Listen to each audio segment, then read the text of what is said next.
各位好，2023年7月13日，德国对华战略终于出炉了。这份对华战略政治对立特别强烈，充满意识形态，将中国定位为伙伴、竞争者和体制性对手。其背后有其主子的影子。德国的所谓专家把它称之为历史性战略文件，标志着德国由过去对华相对中立、重视经贸合作，到政治上与中国对立的转折点。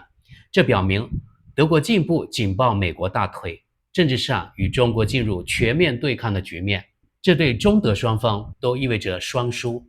但考虑到中国这个世界第一大市场的重要性，以及是某些关键原材料的供应方，另外德国依赖出口，在与俄罗斯为敌后，现在又走上与中国对抗的道路。因为中国是德国的所谓体制性对手，可以说德国这是自作孽不可活，德国的衰落只会加速。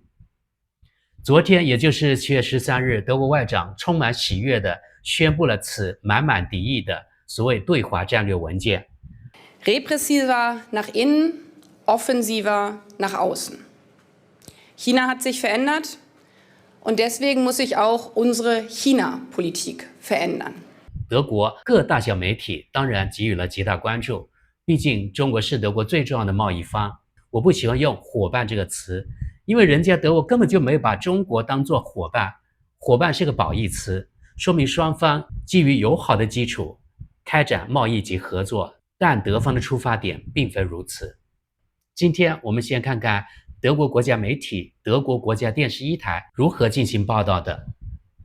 分析：德国政府的中国战略表述明确，面对现状和应对妙方。继德国国家安全战略之后，德国政府又制定了中国战略。这份长达64页的文件由谁拍板？具体内容如何？德国总理肖尔茨和外长贝尔伯克谁在首份对华战略文件中表现得更为出色？这是这份64页文件发表后争论最激烈的问题之一。因为过去双方对中国这个经济巨人的态度明显不同。当被问及此事时，贝尔伯克回答说，总理和我都没有亲自把这一战略的任何字句输入电脑，相反，他的优秀机构，也就是总理府和外交部，在其他部委的积极支持下，谈判达成了这一战略。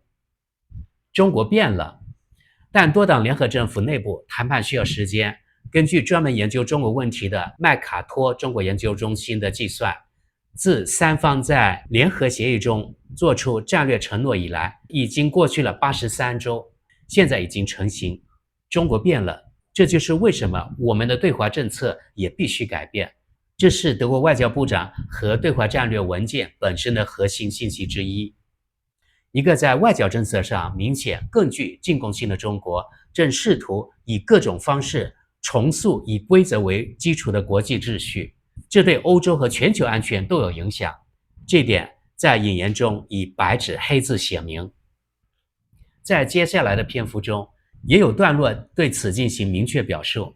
例如，当提到侵犯西藏、香港、维吾尔人人权时，或者当向北京发出警告，在台湾周围的军事升级时，也会影响德国和欧洲的利益。我们将继续与中国合作。然而，这并不是全新的、令人惊讶的调子。德国对其最重要贸易伙伴的政策一直是一种平衡行为，并将继续如此。肖尔茨的首席发言人 Stefan Hebestreit 在谈到对华战略时这样开场：首先，我们继续希望与中国合作，在此过程中，我们也会处理一些困难问题。肖尔茨在发布对华战略后的第一条推特上的第一句话非常相似：我们将继续与中国合作，无论是在经济上还是在气候保护方面。尽管如此，显然肖尔茨热衷于再次强调与这位亚洲巨人的伙伴关系，不脱钩，但减少依赖。德国这是点评。前面提到德国人说要继续与中国合作，这里又说不脱钩，但要减少依赖。其实所谓的减少依赖，就是尽可能的脱钩呗。后面还说中国是体制性对手，从这些表述来看，完全显示了以白人为中心的种族主义及自大。这也是呼应美国的对华政策，因为德国几乎在100%重复美国政客，比如说布林肯说过的话，凭什么你德国想合作就合作，想脱钩就脱钩，想减少依赖就减少依赖？欧美这些所谓发达国家从来就不会换位思考。假如中国也说同样的话，不知道西方这些大老爷们怎么想。中国有自己的国家利益，凭什么我让你来定义哪些地方可以合作，哪些地方可以脱钩？想得也太美了吧。另外，西藏、新疆、香港、台湾关你们德国屁事，你自己先做一个主权及外交独立的国家再来说吧。好，我们继续。拜尔伯克的外交部也知道中国是需要的，例如在应对气候变化方面，但德国一直更为突出人权问题。但这是否意味着德国经济知道自己未来的定位？至少在这一点上，战略文本仍然模糊不清。减小风险而非脱钩，这是一个可以广义解释的神奇公式。换句话说，不与中国脱钩，但减少对关键技术和重要原材料的依赖。德国不应重蹈俄罗斯天然气的覆辙，因此高度依赖中国市场的企业今后将不得不自己承担更多的金融风险。外长的措辞引人注目，但文件本身并未进一步具体说明。相反，政治阶层现在希望寻求与企业进行更多对话。德国工业联合会 BDI 表示对此持开放态度。我们认为现在有这一战略是合适的。德国工业联合会主席向德国电视一台首都工作室表示，可以预见的是，这份64页的文件将比最近提出的德国国家安全战略中关于中国的稀疏文字更清晰、更具体。与此同时，该对华战略留下了如此大的解释空间，以至于寻找与北京打交道的正确方式的斗争可能会继续下去。至少联邦政府希望确保中国本身不会产生误解。据说该文本的普通话翻译正在进行中。德国知识点评，我觉得中国根本不会误解，因为中国知道德国的葫芦里卖的什么药，这有什么误解不误解的？这是一份不折不扣的充满意识形态与敌意的文件，这更多的会伤害德国，给中德关系造成负面影响，德国经济必然受损，也会对德资企业在中国的布局造成负面影响。可以说，这是一份完全没有必要的，为了迎合美国而制定的损害中德利益的脑残对华战略。现在我们来看看，还是德国电视一台报道的对此对华战略的反应。对华战略的反应，中国指责德国政治化。中国对德国的新对华战略并不热心，是意料之中的。中国称其为政治化，认为这会造成分歧，并更多强调共同点。中国批评了德国政府的新对华战略。中国外交部表示，这将使中德关系政治化，不利于双方的合作。通过这一战略，德国政府人为地制造了风险，并划定了价值观和意识形态的界限。从中国国家和党的领导的角度来看，这是在制造分歧，不利于合作。中国外交部发言人汪文斌同时强调了中德之间的共同点。事实上，中德之间的共同点远远大于差异性，合作远远大于竞争，双方是合作伙伴而非竞争对手。德国希望与中国开展务实合作。昨天经过数月的讨论，德国联邦内阁首次通过了一项全面的中国战略。该战略旨在减少对中国的经济依赖，例如不完全从中国采购原材料和产品。德国外交部长贝尔伯克周四在柏林举行的对华战略文件发布会上表示，德国仍然希望与中国进行务实而非幼稚的合作。中方的去风险化。中国对德国的对华战略并不热心，这点在几个月前该文件的内容公开时就已经显露出来。观察家们对中国的政治化指责持批评态度。外国公司在中国遇到的许多经济问题都可以追溯到这样一个事实，即中国经济受到国家的强力控制，国有企业得到帮助与提携。另外，中国还搞一种去风险，就是风险最小化。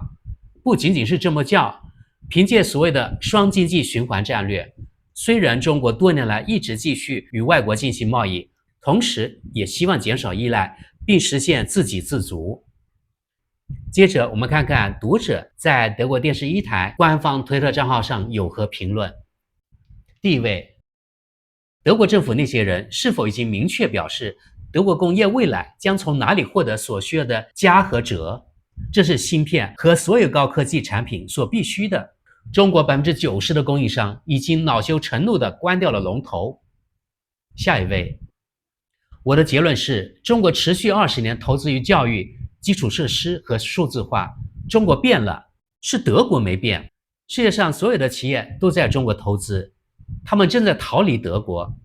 德国社民党和绿党说中国是风险，但是德国社民党、绿党、自民党以及基民盟才是风险。下一位叫老外在上海的网友是这样评论的：这是一个无关紧要的战略，因为由于这届德国政府的彻底失败，他很快就会毫无说话的机会。只有那些事先嗑药的人才相信绿色经济奇迹。下一位，我们如此依赖中国，以至于我们实际上应该跪舔他们才对。这不仅是因为我们需要稀土来实现通过独裁手段强加的能源转型，还因为我们需要维生素等生命必需的常用药品。下一位，作为美国的傀儡，德国红绿灯政权得到了美国政府指定的中国战略和俄罗斯战略，这不利于德国。美国政权想通过制裁和战争来维持其霸权。下一位，中国战略的原则是通过国家干预实现更大的独立性，这在原民主德国已经得到了很好的效果。为了更加独立于西方汽车工业，他们直接建立了自己成功的汽车制造商 Wartburg 和特阿比。下一位，欧洲必须慢慢决定他们想加入谁，数字美元还是金砖国家的数字货币，因为数字欧元可能不会持久。下一位，已经问过美国了吗？对华战略这样是否可以了，还是需要改进？接着我们看看德国国家电视1台报道了中国对华战略文件公布后中方的反应，德语区网友在德国电视1台的推特账号上的评论。第一位，中国外交部发言人是正确的，只有华盛顿能从德国与中国脱钩的企图中再次获益。下一位，是的，我们怎么敢不成为痉挛性依赖？下一位，在这种情况下，你还应该考虑到对华盛顿的依赖程度大大增加，但在我们的主流媒体上却听不到任何关于这一点的报道。下一位，是的，胡说胡说胡说，美国这里美国那里，现实是不能依赖于独裁政权。看看俄罗斯的天然气，你现在又否认了，你会不会是克里姆林宫的忠实的狗？胡说美国已经计划了很长时间，等等等等，不要当复读机了。下一位，欧洲必须明白，我们已不再是19世纪的欧洲，我们必须习惯于在平等的基础上尊重其他国家和文化，而不是以殖民主义的方式试图支配或影响其他国家。下一位，他们可能拥有原材料、更好的教育、更大更创新的经济、最大的国内市场等，但我们拥有更高的道德，这个送给你了，中国。下一位，德国很快就会成为发展中国家。下一位，这是对德国经济的又次搬石头砸自己的脚。下一位，多么可爱呀！德国说他不只是想贸易，而中国却如此严厉地说不只是贸易。下一位，德国因为这届政府完蛋了。下一位，作为美国的傀儡，德国红绿灯政权执行美国政权指定的中国战略和俄罗斯战略，这不利于德国。美国政权希望通过制裁和战争来维持其霸权。下一位，德国现在禁止中国干涉德国内政吗？下一位，德国无法停止对其他国家的不断侮辱，美国的傀儡们似乎完全无法与其他国家进行平等交流，额外的制裁、额外的战略、额外的对付等等等等，这种把他国当敌国的政治太可骂恶心了。下一位，我们聪明的外交部长会这么说，这不奇怪，还需要发生什么才能让这位女士停止胡说八道呢？在正常的生活中，这样的人早就会被穿上病号服，他的精神状态也会受到检查。为什么不在德国政治里也这样做呢？下一位，中国说的有道理。好了，朋友们，德国电视一台的报道及读者评论就到这里。从评论来看，几乎都在批评德国政府及这份所谓的对华战略文件。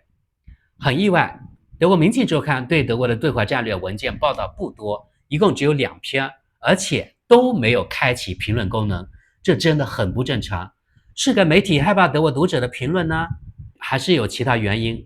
反正除了关于宗教类有争议的话题，这个德国《明镜周刊》关闭评论区外，还没有见过这家媒体不准评论的。另外，德国《世界报》有一篇真正的报道，但是呢是收费文章，看不见内容及读者评论。德国《法兰克福汇报》在7月13日发表了这样一篇评论文章：中国战略不仅仅是纸老虎，贬低德国政府的中国战略很容易，但德国考虑地缘经济问题是一种进步，这一步早该迈出。嘲笑中国战略是纸老虎很容易，经济规模较小的德国敦促即将成为世界第大经济体的中国进步开放市场，尊重知识产权，不要将气候保护作为施压手段，这是一种没有实际威胁和后果的温和的一厢情愿的想法，这是一方面。另一方面，这篇被保密到最后一刻的文件是向前迈出的一步。在64页的文件中，德国政府汇集了经济、外交政策和安全方面的考量，这是早就应该做的。直到现在，地缘经济战略对德国来说都是陌生的，对俄罗斯天然气供应的真诚依赖暴露了这一点，但为时已晚。对象是德国企业，外交路线能否说服北京领导层更加公平地对待德国企业，并使其远离台湾？当然不能，这也不是这份战略文件的目的。真正的对象是德国企业，他们可以放心地继续在中国与中国做生意。同时，他也呼吁德国政府降低对华风险，这样做是正确的，因为恰恰是那些经常热衷于谈论中国的大公司，在减少对中国的依赖方面做得太少。德国政府现在明确表示，他将只为中国的违约提供有限的担保。今后，德国企业必须就其风险分析向政府保密地做出说明和交流。这样做的目的是，如果与中国发生债务纠纷，纳税人不得帮他们买单。这种承诺经常被打破，变得不再可信。现在最重要的是，德国政府要设法让人们相信他的说法。只有到那时，企业管理者们才会重新考虑他们的战略，计算他们是否最好将中国业务分拆成自己的公司。这必须是明确无误的事实。如果你现在不采取预防措施，那就是你自己的错。读者评论：当中国国家主席与俄罗斯、克格勃、Stasi、沙特阿拉伯、土耳其和黑手党一起试图获得德国、瑞士发明家和企业家的专利 on-off 数据保护、低成本轻生产设备、起重发电设备等时，我们就不能再对中国有任何怜悯之心了，人命也在所不惜。下一位，我不明白的是，什么是竞争对手？这个联邦政府想要与中国竞争什么？在体育运动中，10项全能的选手为获得最高分而竞争，雄孔雀为获得孔雀妻子的青睐而用羽毛竞争，骑士为获得最美丽的舞者而竞争。但是德国政府呢？这些唠叨都是为了什么？在竞争中，体制性这个词又是什么意思呢？系统性有道理，但体制性，他们忘了德语吗？下一位，为时已晚说得好，在为时已晚之后太晚了，我们才意识到，除了北溪1号，我们当然还可以立即使用北溪2号。我就到此为止，不能再往下说了。下一位，该文件的内向性大于外向性，中国不会特别在意，但德国企业会。最终，谁会受益或受损更多？通过贸易实现变革是一种政治发明，其结果是众所周知的。新的外交政策雄心是否会取得更好的成功，还有待观察。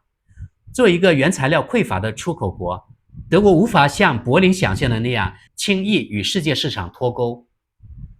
下一位，贝尔伯克向全世界宣称的敌人中国提出了他的中国战略，并明确表示，矮小的德国8400万人口现在应该对庞大的中国14.1亿人口实施侵略战略，必须避免中国的统一，向美国俯首称臣。是的，平等对待亚洲和非洲没有。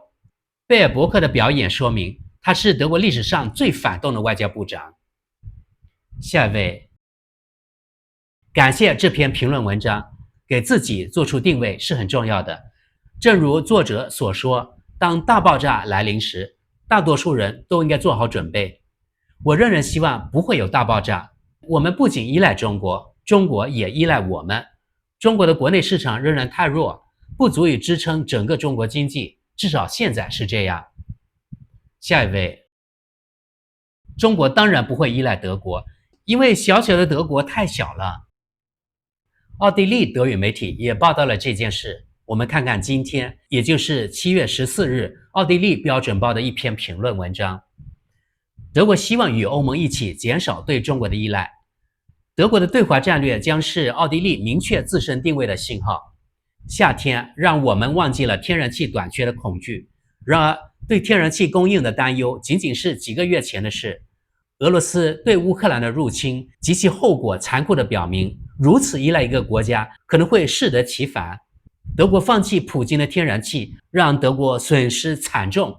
以前这个出口国对可能发生这种情况的警告信号反应迟钝，任何有利的人都是瞎了一只眼睛。但人们已经从错误中吸取了教训。德国希望将依赖中国的风险降至最低，就像当年依赖俄罗斯一样。作为世界第二大经济体的缓冲区，集权专制主义中国保持一定距离。德国应与日益自信的集权专制主义中国保持一定距离，但又不能将其赶走。这也是欧盟正在尝试的平衡之举。如果没有中国的稀土，欧洲将会毫无希望。德国需要中国的技术，德国汽车制造商也希望在中国销售汽车。该战略长达60多页，其中没有具体的细节，例如针对中国占比高的公司的全面透明规定，但至少德国执政联盟3方已就行事准则及指南针达成一致，并发出信号，他们要与欧盟一起减少对中国的依赖，这是最重要的一点。奥地利也应该明确自己的定位。好，接下来我们来看看读者评论。匈牙利的欧尔班反对奥地利斯坦脱离中国。下一位，德国采取了完全模糊的立场，而奥地利应该同样明确的效仿，这很幽默。下一位，中国像气候变化一样危险，欧洲慢慢明白了这一点。下一位，一直以来欧洲什么都不懂，满满60页的模糊战略，但当涉及到钱时，一切都会被遗忘，所有的考虑都会被抛到九霄云外，就像往常一样，你可以在烟斗里抽这根卷烟。如果说欧洲最擅长的是什么，那就是滔滔不绝，在关键时刻退缩了。下一位，越快越好，中国入侵台湾只是时间问题，然后呢，到那时与中国的贸易将突然停止，德国的经济尤其是汽车工业将陷入生存困境。与此相比，俄罗斯的石油天然气问题根本不值一提。如果说乌克兰战争带来了什么积极的东西，那就是我们意识到了由于依赖中国而面临的危险。下一位，我建议不要用愚蠢的能源政策毁了自己的工业。下一位，德国的去工业化进程，由于能源政策的影响，德国的去工业化进程正大步向前，独立性几乎与日俱增。下一位，原则上讲这是个好主意，但大约晚了30年，现在损失已经造成，再也无法弥补，欧洲早就输了。下一位，对美国的依赖似乎并不完全重要，这可能是因为即使美国发动战争，欧盟也不会对其实施制裁。这一点在伊拉克战争中也有所体现，一些欧盟国家甚至参与了伊拉克战争，当然也没有对美国实施制裁。如果美国将来发动战争，几乎可以肯定的是，情况也会如此。而在中国的情况下，似乎已经必须减少依赖，因为中国可能会发动战争。显然，这里采用的是双重标准。美国发动战争，除了口头批评，没有任何反应。中国未来可能发动战争，我们必须减少对中国的依赖。下一位，与美国的外贸平衡是非常积极的，事实上不存在依赖关系。下一位，这不是谁发动战争的问题，而是中国在对自己有利的时候破坏国际游戏规则的事实。专利法并不重要，对设在中国的西方公司的知识产权保护也无关紧要。一提到台湾或南海问题，中国就试图讹诈等等等等。下一位，有一个重要的区别，美国是一个民主国家，而中国是一个独裁国家，大约有100万当地人被关进集中营，因为他们对政权说了1、2句轻率的话。此外，对人口进行全面数字监控，他们只相信一个神，金钱。而这个国家也正在使非洲其他国家以及南美国家沦为奴隶。太空项目的资金增加了1倍，并拥有从天上可以用抓臂捕捉别人的卫星的能力。中国这个章鱼也试图在欧洲站稳脚跟。比雷埃夫斯港成功了，中国帝国主义宣称自己是世界领导者，而他做的慈善事业却为0。我们绝不能低估这一点。德国只是点评，看，这就是被西方媒体洗脑出来的脑残。因为美国是西方地下的所谓民主国家，就可以对其他国家发动野蛮战争。西方媒体对中国的栽赃抹黑，几乎全部西方人都相信。你看，现在我看到非洲及南美洲都成为了中国的奴隶，我只能轻蔑地笑了。另外呢，说中国做的慈善为0，说明中国人做了好事不留名，或者中国的宣传力度太小太弱，没有什么国际话语权，这点挺悲哀的。好了，朋友们，我们可以看到今天奥地利媒体的读者评论对中国也是满满的敌意。其实西方人都大同小异，所以千万不要抱太多幻想。好了，今天我们看了几家有代表性的德语媒体，有德国国家媒体德国电视1台，有私人媒体，还有奥地利的媒体。大家一定发现了，推特上的读者评论最为多元，而且几乎都在批评德国的做法，而德语媒体下面的评论则对中国更为负面。我能解释的是，我认为推特上面读者的评论更为中立，可能并非某家媒体或者该媒体后面的某个政党的粉丝，他们只是一些推特的粉丝而已，也就是他们不分党派。本人认为推特上的评论可能更能反映德语区老百姓的意见。德国当然可以有自己的对华战略，但中国不会随德国起舞，也不会配合德国，让德国执行他的对华战略。看看今后德国政府如何表演吧。反正对这种选举制度选出来的政客，不要抱有什么幻想，踏实做好中国自己的事，见招拆招就行了。老祖宗5000年的智慧，难道还不如欧洲一个中小型的，而且还不是独立国家的德国？